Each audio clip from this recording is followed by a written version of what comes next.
Thousands of British women are choosing Danish sperm banks in search for Viking babies. A growing number of British women and couples seeking fertility treatment are turning to Danish sperm banks, driven by a combination of practical considerations and personal preferences. Now let's deep dive and explore every hidden detail behind this story on our AI video explainer. Welcome back.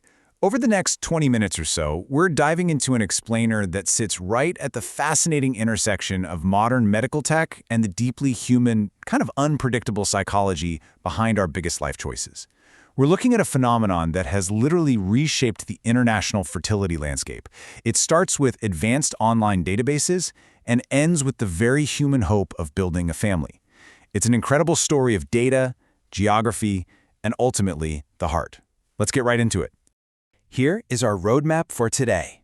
First, the Danish fertility boom. Second, the Viking baby wish list. Third, psychology of donor selection. And finally, reality versus genetics.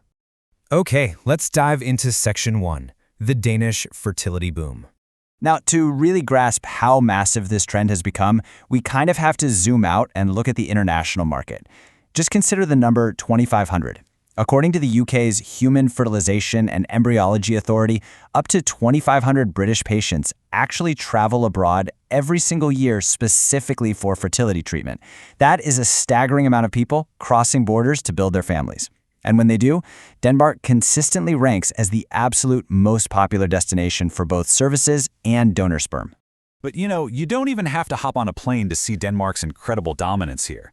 Get this, more than 1 in every 5, so 20% of imported sperm donors used right here in the UK comes directly from Denmark.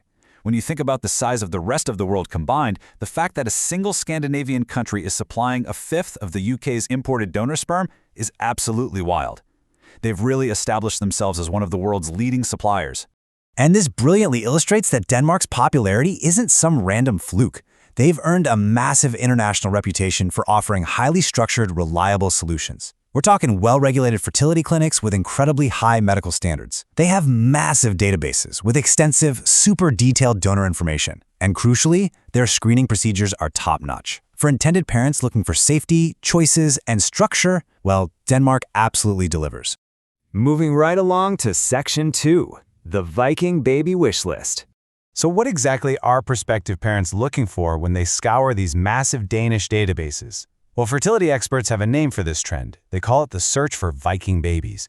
Today's sperm bank websites are incredibly sophisticated. They offer these detailed search tools, letting users filter for dozens of characteristics before they even click on a single profile. And a huge trend has emerged where people specifically use these tools to hunt for traits commonly associated with Nordic populations and Scandinavian heritage. In practice, parents usually start this process with a highly structured, almost analytical mindset. It's basically a shopping list. They're filtering for blue eyes, blonde or light brown hair, and tall height, usually around 180 centimeters or above. They also specifically look for higher education or above average intelligence. It's a very deliberate, data-driven attempt to map out the exact physical and intellectual traits they're hoping their future child might inherit. Let's shift gears to Section 3, psychology of donor selection. Now, what's really interesting here is how the whole process completely pivots. Because, let's face it, we aren't algorithms. Building a family is deeply emotional. People log on thinking they want cold, hard logic. They focus on measurable attributes, statistics, exact eye color, height, education. But once that list of potential donors shrinks down, a massive subversion of expectations happens. The spreadsheet approach just goes out the window. They actually make their final choice based on emotional impressions, a warm smile in a photo, a compelling little bio, or just pure gut intuition. To really anchor the psychological pivot, listen to what Jakob Scholhammer Knudsen has to say. He's the CEO of the Danish sperm bank donor network, so he literally watches this happen every day. He notes that these strict, logical filters rarely determine the final decision. And what I love about this is he says the recipients themselves are surprised by the shift. They log on expecting to be entirely rational and calculated, but eventually they find themselves relying heavily on pure instinct.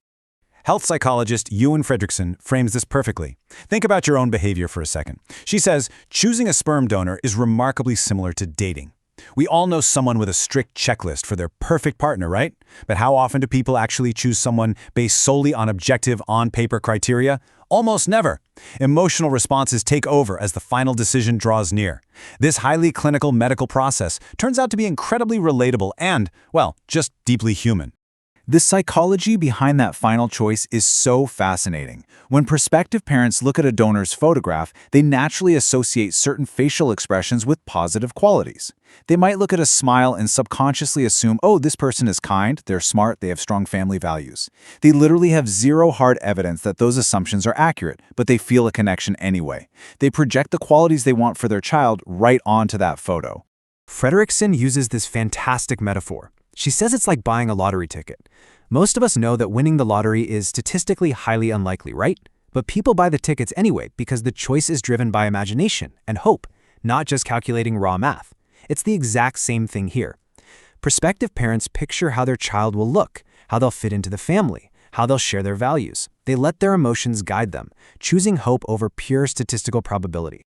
Let's move to Section 4 and see how this builds into reality versus genetics. While hope and emotion absolutely drive the choice, we have to ground this journey back in actual medical reality. The truth is, genetics are wildly complex.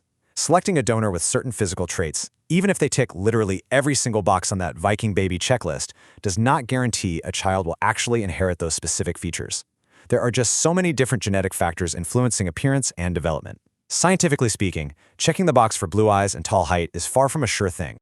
So, the crucial point is understanding what doctors actually want parents focusing on. While a patient might be agonizing over hair color or how warm a smile looks, medical professionals are strongly encouraging intended parents to prioritize totally different things. They care about a comprehensive health history, rigorous genetic screening, overall compatibility, and complete donor information. Doctors want the focus on the foundational health of the baby, not a physical features checklist. But at the end of the day, these advanced online databases have simply given intended parents more information and greater choice than ever before. You can really see the whole narrative arc here, right? We start with the macro trend of thousands flocking to Denmark for its structured, data-rich sperm banks. But the micro-reality is entirely different.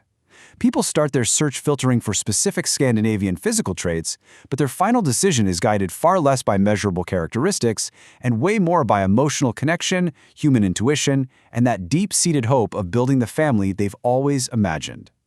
And that leaves us with this beautiful, lingering question. We can build the most advanced medical databases in the world, and we can map out every genetic probability.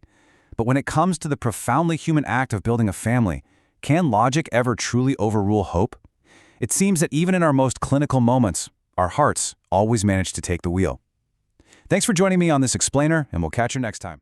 Okay, one question for you. Denmark has become one of the world's leading providers of donor sperm. Why do you think so many people travel abroad for fertility treatment instead of using services available in their own country? Don't forget to comment it. Thanks.